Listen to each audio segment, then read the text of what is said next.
Simeon Stylites. Simeon Stylites, or Simeon the Stylite, was a Syriac ascetic saint who achieved a notability for living 37 years on a small platform on top of a pillar near Aleppo in modern Syria. Several other Stylites later followed his model.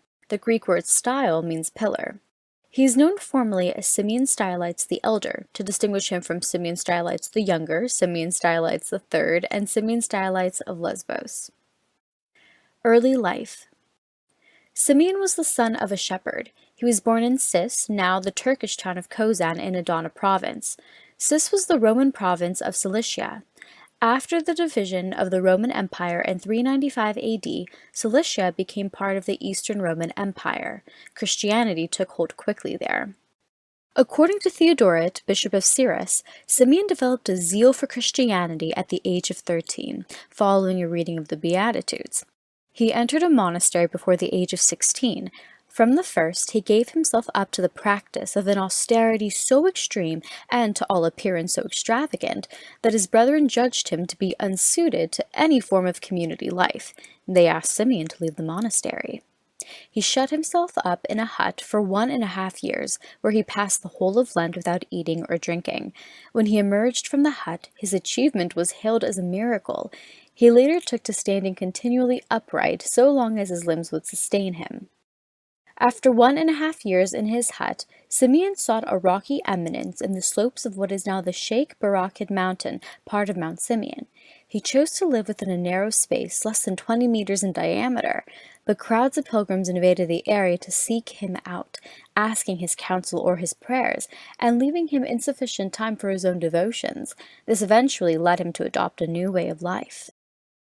In order to get away from the ever-increasing number of people who came to him for prayers and advice, leaving him little, if any, time for his private austerities, Simeon discovered a pillar which had survived among ruins in nearby Telenisa and formed a small platform at the top. He determined to live out his life on this platform. For sustenance, small boys from the nearby village would climb up the pillar and pass him parcels of flatbread and goat's milk. He may also have pulled up food in buckets via a pulley. When the monastic elders living in the desert heard about Simeon, who had chosen a new and strange form of asceticism, they wanted to test him to determine whether his extreme feats were founded in humility or pride.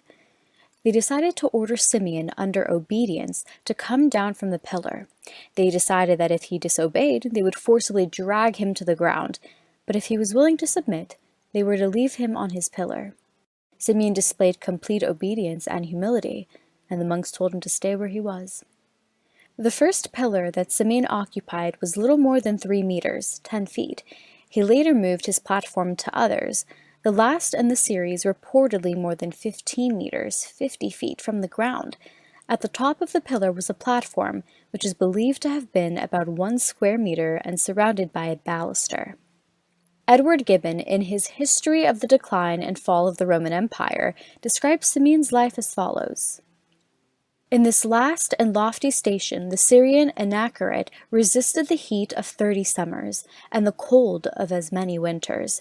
Habit and exercise instructed him to maintain his dangerous situation without fear or giddiness, and successfully to assume the different postures of devotion. He sometimes prayed in an erect attitude, with his outstretched arms in the figure of a cross, but his most familiar practice was that of bending his meager skeleton from the forehead to the feet, and a curious spectator, after numbering 1,244 repetitions, at length desisted from the endless account.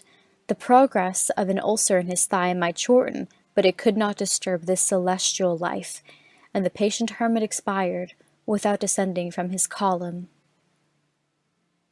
Even on the highest of his columns, Simeon was not withdrawn from the world. If anything, the new pillar attracted even more people, both pilgrims who had earlier visited him and sightseers as well. Simeon was available each afternoon to talk with visitors. By means of a ladder, visitors were able to ascend within speaking distance. It is known that he wrote letters, the text of some which have survived to this day, that he instructed disciples, and that he also lectured to those assembled beneath. He especially preached against profanity and usury. In contrast to the extreme austerity that he practiced, his preaching conveyed temperance and compassion, and was marked with common sense and freedom from fanaticism. Much of Simeon's public ministry, like that of other Syrian ascetics, can be seen as socially cohesive in the context of the Roman East. In the face of the withdrawal of wealthy landowners to the large cities, holy men such as Simeon acted as impartial and necessary patrons and arbiters in disputes between peasant farmers and within the smaller towns. Fame and final years. Reports of Simeon reached the church hierarchy and the imperial court. The Emperor Theodosius II and his wife Aelia Eudocia greatly respected the Simeon and listened to his counsels, while the Emperor Leo I paid respectful attention to a letter he sent in favor of the Council of Chalcedon. Simeon is also said to have corresponded with Genevieve of Paris. Patriarch Domninos II, 441 to 448 of Antioch, visited the monk and celebrated the divine liturgy of the Pillar. Once, when Simeon was ill, Theodosius sent 3 bishops to beg him to come down and allow himself to be attended by physicians, but Simeon preferred to leave his cure in the hands of God, and before long, he recovered. A double wall was raised around him to keep the crowd of people from coming too close and disturbing his prayerful concentration. Women, in general, were not permitted beyond the wall, not even his own mother reportedly telling her, "If we are worthy, we shall see one another in the life to come." She submitted to this, remaining in the area and embracing the monastic life of silence and prayer. When she died, Simeon asked that her coffin be brought to him. He reverently bade farewell to his dead mother.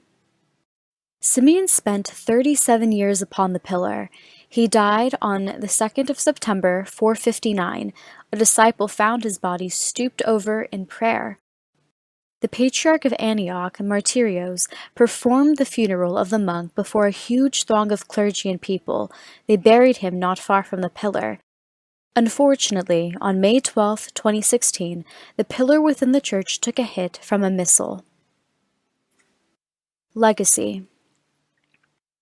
Simeon inspired many imitators. For the next century, ascetics living on pillars, stylites, were a common sight throughout the Christian Levant.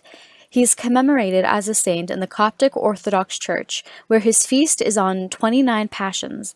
He is commemorated 1st of September by the Eastern Orthodox and Eastern Catholic churches, and on the 5th of January in the Roman Catholic Church.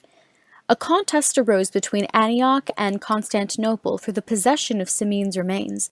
The preference was given to Antioch, and the greater part of the relics were left there as a protection to the unwalled city.